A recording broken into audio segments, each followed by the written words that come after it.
자, 이번 강의에서는 투자 분석 기법에 해당하는 내용에 대해서 설명을 드릴 건데요. 투자 분석의 기초는 다 잡은 것 같은데 이제 본격적으로 투자 분석을 좀 할까 합니다. 투자 분석이라는 게 사실 이런 얘기죠. 계속 일관되게 드리는 말씀이죠. 현재 시점과 어떤 미래 시점의 싸움이다.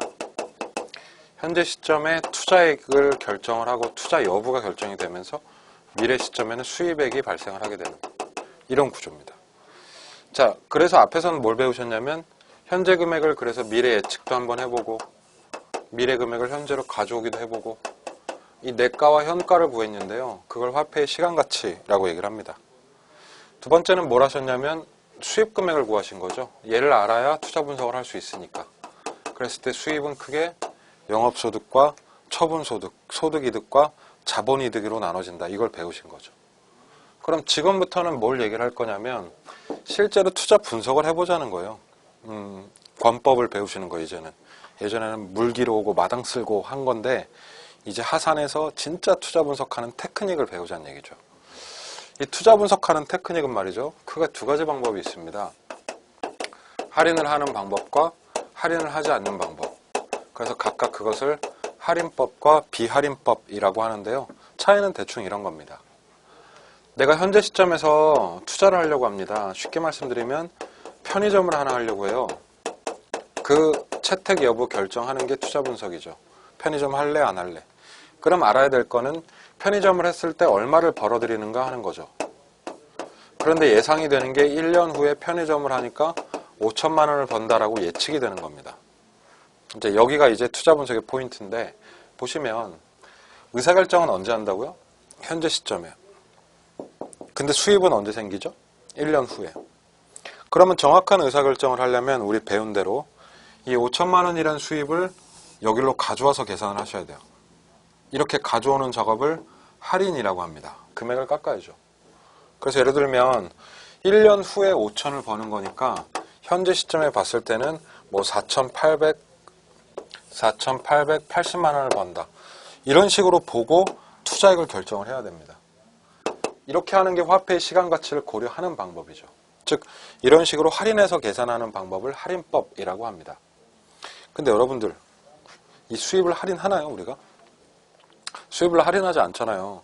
보통 얘기할 때는 야, 편의점 하면은 5천만 원 번대.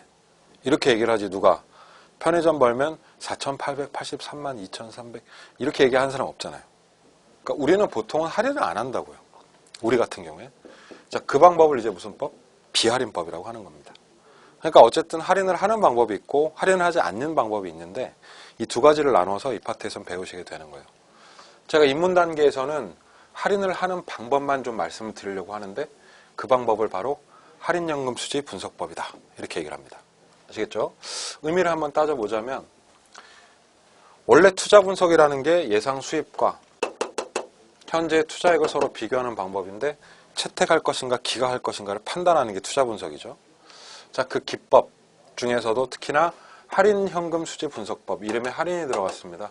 자, 얘는 투자 분석을 할 때 화폐의 시간 가치를 어떻게 하는 거예요? 고려해서 미래 수입액을 깎아놓고 현재 시점에서 의사결정을 하는 방법이다. 이게 이제 기본적으로 할인연금 수지 분석법의 의미입니다. 이 할인연금 수지 분석법은요, 크게 세 가지로 구성이 되는데 자, 아래쪽에 보시면 그림에 만약 이 부동산에 투자하신다면 이라고 투자 권유가 일어나고 있죠. 그때 보통 우리가 이렇게 얘기를 합니다. 구분은 3억 원을 벌 수 있다라는 얘기를 할 수 있어요. 이런 투자 권유 뭐 받아보신 적 있으시죠? 돈을 넣으면 얼마를 번다 이렇게. 근데 혹은 두 번째로 투자를 하면은 3배를 벌 수 있습니다. 이런 얘기도 듣는단 말이에요.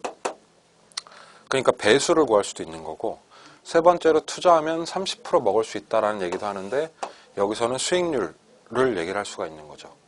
자, 결국에는 세 가지 볼 수 있다. 금액, 배수, 수익률. 이 세 가지로 우리가 투자 판단할 수 있는데 이 세 가지 방법에 이름을 각각 붙이는 거예요. 첫 번째, 금액을 구하는 방법을 순현가법이라고 부릅니다. 그리고 두 번째, 배수를 산정하는 방법이 있는데 이 방법을 수익성 지수법이라고 하는 거고요. 그리고 수익률을 구하는 방법이 있는데 이 방법을 내부 수익률법이라고 부르는 거예요. 그래서 투자 분석을 하는 기법은 크게 몇 개? 이렇게 세 가지로 구성이 되어 있다라고 하는 거죠.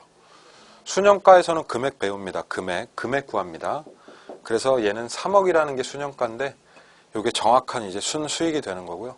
수익성지수법에서는 배수, 투자 100원 했으면 투자 대비 2배 수입, 3배 수입, 그 배수를 구하는 거고요. 내부수익률법은 기대수익률, 수익률을 구하는 방법이다. 자, 그런데 이 할인연금 수재 분석법을 정의할 때 중요한 얘기를 하나 모르고 빠뜨렸네요. 그 우리 표에 보시면 의의의 첫 번째 내용인데 얘를 말로 판단할 때 이렇게 표현하는 거예요. 이 방법은 장래 예상되는 수입을 무슨 가치로 환산시킨다? 요게 이제 시험 문제거든요. 현재 가치로 환산해서 투자액과 비교하는 방법이다. 자, 이렇게 보시면 이 방법이 정리가 되겠습니다. 차차 이제 앞으로 순영가법, 수익성지수법, 내부수익률법 배우실 건데요. 얘네들은 뭐 2문제까지도 나오는 아주 중요한 파트니까 이건 본 강의 들어가서 자세히 설명드리도록 하겠습니다. 자, 투자론은 뭐 요 정도로 마치도록 하고요. 이제 그 다음 파트로 넘어가서 금융론을 보겠습니다. 투자론 다음에 금융론을 배우는 이유가 있죠. 왜? 지금 보셨다시피 투자론에서는 투자를 할 것인가 안 할 것인가를 결정했잖아요. 채택과 기각 여부. 그런데 이 채택을 하기로 했다면 돈이 필요하겠죠. 그럼 돈을 끌고 와야 되는데 투자를 하기로 했을 때 그 자금을 융통하는 이론이 바로 금융론입니다. 투자론 다음 파트죠. 그래서 금융론도 투자론만큼 중요하고 어렵고 합니다. 그래서 그 내용을 잘 배우셔야 돼요. 자, 일단 이렇게 시작하죠. 금융은 자금을 뭐 하는 것이다? 융통하는 것이다. 그런데 돈이 필요한 주체는 나만 있는 게 아니라 건설사도 돈이 필요하죠. 그래서 기본적으로 소비자, 나요, 공급자, 건설사요. 자, 이렇게 자금을 조달하는 기법들로 나눠질 수 있다는 거예요. 그러니까 금융에서는 크게 내가 돈을 구하거나 건설사가 돈을 구하는 얘기들을 할 겁니다. 자, 일단 기본적으로 좀 분류를 하면서 들어가 볼까요, 금융을? 자, 첫 번째 분류 한번 들어갑니다. 자, 소비 동그라미, 개발 동그라미.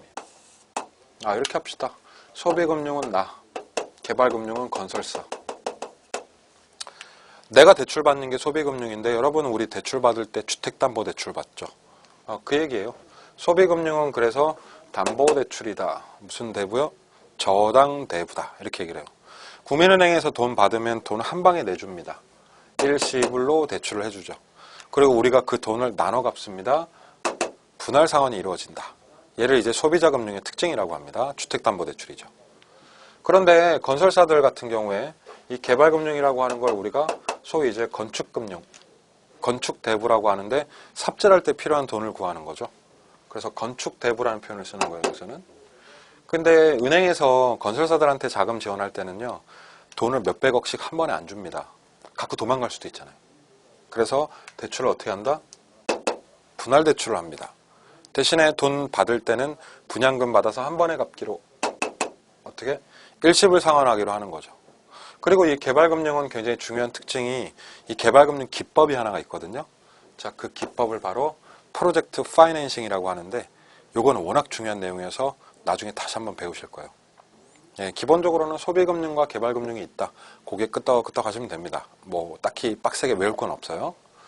두 번째 분류. 직접과 간접을 할 텐데 이 직접금융과 간접금융은 돈을 어떻게 조달할 것인가의 차이예요. 자, 첫 번째. 직접금융이라고 하는 건 포인트가 은행을 거치지 않고 자금 조달하는 거예요. 기업들은요, 은행에서 대출을 받을 수도 있지만 자신들이 직접 투자자로 하여금 자금을 조달할 수가 있습니다. 투자자들을 만나서 돈을 받을 수 있는데 바로 그 수단들이 아주 유명한 수단들이 있죠. 첫 번째 뭐예요? 주식이 있습니다. 주식을 팔면 대금이 들어오면 자금 조달이 되는 거죠.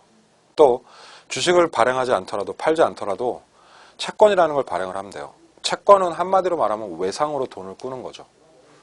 지급 약속을 하는 이 채권 발행을 통해서 돈을 구할 수 있는데 이런 것들은 은행을 통하지 않는 방법으로서 얘를 직접금융이라고 하는데 우리들은 어때?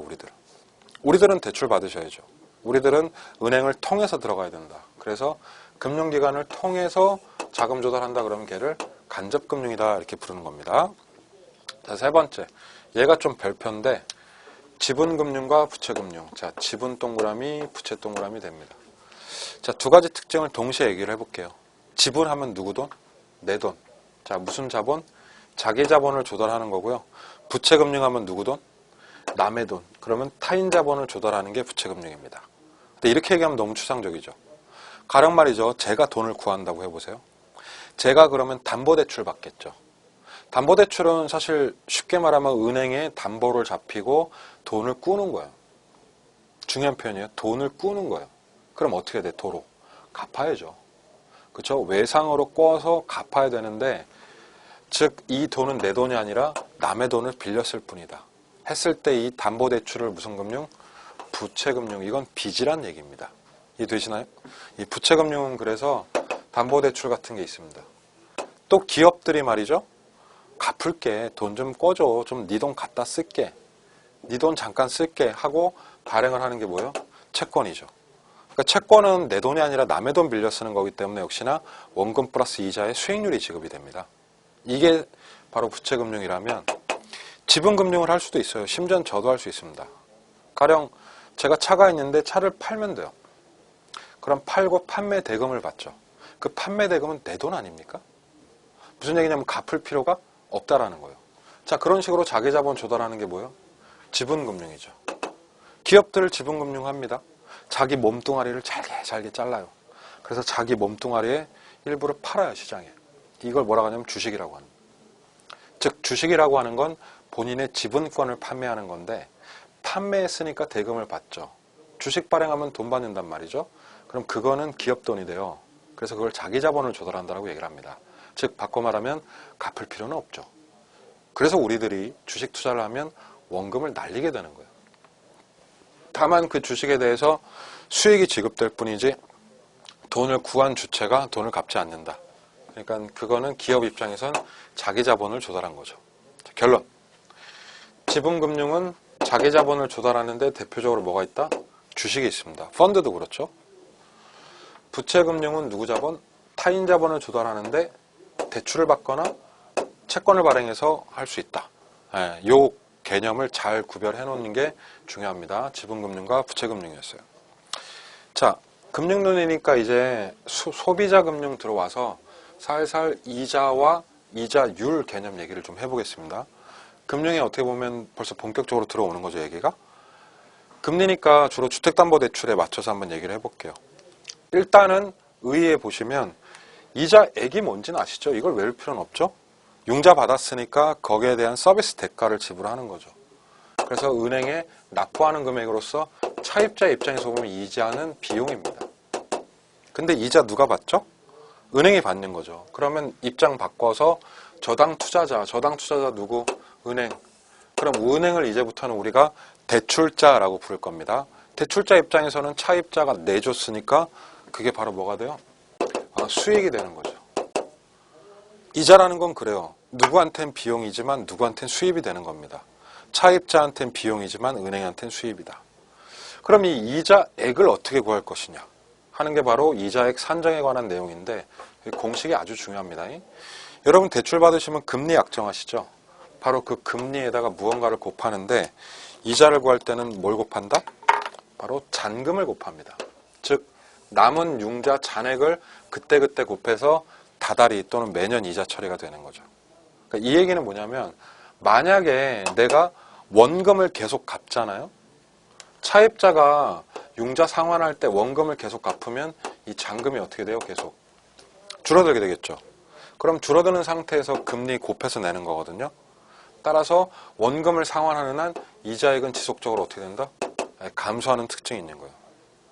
내가 물론 대출에 대한 상환을 할 때 초반에 원금을 안 갚을 수도 있습니다. 예를 들면 거치식 상환이라는 게 그런 거죠.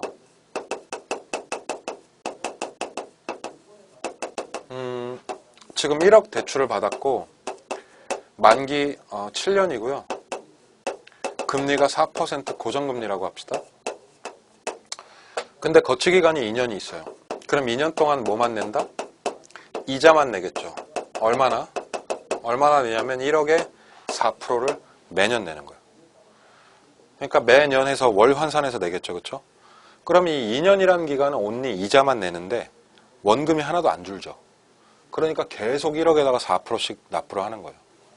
그런데 거치 기간이 끝나고 3년 차가 됐습니다. 그럼 이때 이제 원금 상환이 될 텐데 원금을 이때부터 갚기 시작을 하면 잔금이 계속 줄겠죠. 1억에서 점점 줄어들 거 아닙니까? 그럼 그때부터 이자 계산은 줄어든 잔금의 4%씩 낸다는 얘기죠. 그러니까 어쨌든 빚을 빨리 갚으려면 원금을 빨리 날리는 게 좋죠. 거기에 금리가 곱해지는 구조니까. 그리고 그렇게 원금을 갚으면 이자액은 지속적으로 어떻게 된다? 감소한다가 정답이 되는 거예요. 이게 기본 이자 구조입니다. 자, 이자율에 대한 얘기를 좀 해야 될 텐데 이자율 계산의 기본 구조를 말씀드릴 겁니다. 예, 거기서 이제 명목 이자율이라는 개념, 실질 이자율이라는 개념, 예상 인플레율이라는 개념이 세 가지가 등장하죠. 여러분 은행 가시면 뭐 그런 현수막 있지 않습니까? 뭐 직장인 우대 대출 금리다. 금리 4%다. 금리 4%. 직장인 우대 대출 금리 4%부터 보신 적 있죠, 그렇죠? 자, 바로 그것을 명목 이자율이라고 부릅니다. 차입자로 하여금 명목적으로 4%를 내라라고 이제 명시를 하는 거죠. 근데 중요한 건 차입자가 4%를 내면 이게 명목적으로 부담하는 거예요. 그걸 은행이 다 먹는 게 아니라 예를 들면 은행은 3%만 먹는 거예요. 그럼 차액이 얼마 남죠? 1%가 남는데 그 1%에 뭐가 반영이 된 거냐면 인플레가 반영이 된 거예요. 대출이자에는 인플레가 반영된다 안 된다? 돼야 됩니다. 왜? 대출은 언제 이루어지냐면 현재 시점에. 근데 사람들이 돈 갚는 건 어느 시점? 미래 시점에 상환이 이루어지죠. 심지어는 어떤 대출은요 10년짜리 대출도 있어요. 그럼 은행 입장에서 이자를 받을 텐데 이자 받을 때 10년 동안 같은 금액을 받으면 안 되죠. 왜냐하면 10년이 지날수록 인플레가 있을 거 아니에요, 미래에. 그럼 그 인플레에 맞닥뜨리면서 화폐 가치가 어떻게 되는 거예요? 떨어지겠죠, 그렇죠? 돈 가치가 이렇게 떨어지는데 10년 내내 은행에서 같은 금액 받으면 손해 나겠죠, 그렇죠? 화폐 가치 떨어지니까. 그래서 은행은 뭘 하냐면 대출하는 시점에 금리를 결정을 할 때 향후 물가가 올라가는 것을 예상을 해서 이만큼을 더 받아냅니다. 그게 차입자 금리로 전가가 되는 거죠. 그러니까 실제 우리가 은행에 내고 있는 4% 중에서 3% 은행 가져가기로 하고 1%는 물가로 날아가 버린다는 얘기예요. 자, 어떤 구조인지 아시겠죠? 이게 이자율의 기본 구조다. 그럼 이 상황에서 명목 이자율을 보자면 명목 4% 안에는 인플레 1%가 포함돼 있는 거예요. 그래서 예상되는 인플레가 포함된 이자를 명목 이자다. 이렇게 부르는 겁니다. 이 명목 이자는 우리가 은행에 내는 이자고 은행 입장에서는 수령하는 그런 이자가 되는 거죠. 그럼 실질 이자율은 뭐냐면 3%니까 여기 인플레가 포함되지 않은 이자겠죠. 그렇죠? 얘는 은행의 어떤 실질적인 몫이 되는 이자다. 이렇게 보여지는데 이 차액이 생기죠, 이제. 그 차액만큼 지금 금리에는 뭐가 들어가 있는 거예요? 인플레가 반영이 되는 거예요. 은행은 명목 이자율에 예상되는 물가 상승 폭을 포함시켜야 됩니다. 왜? 이 인플레가 화폐 가치를 떨어뜨리니까. 그럼 나중에 은행의 이자 수입이 줄어들 수 있으니까. 그런 걸 대비하기 위해서 미리 인플레를 뭘 해서 예상을 해서 차입자에게 받아내야 되는 구조가 되는 거죠. 자, 그래서 그 위험을 차입자에게 뭐 하는 거예요? 전가시키는 구조가 됩니다. 그래서 결론은 명목 이자율은 실질 이자율에 예상 인플레가 더해지는 거죠. 그렇게 구성이 됩니다. 우리가 대출을 했을 때요, 이 4%인 명목 이자율이 고정되면 그것을 고정금리라고 하고요. 이 명목 이자율이 변하기 시작했을 때를 변동금리라고 표현을 하는 거죠. 자, 바로 여기서 고정금리와 변동금리가 나눠지는 겁니다. 자, 그럼 다음 강에 들어가서는요, 바로 이 고정금리에 대한 얘기들을 하나하나 살펴보도록 하겠습니다. 수고하셨습니다.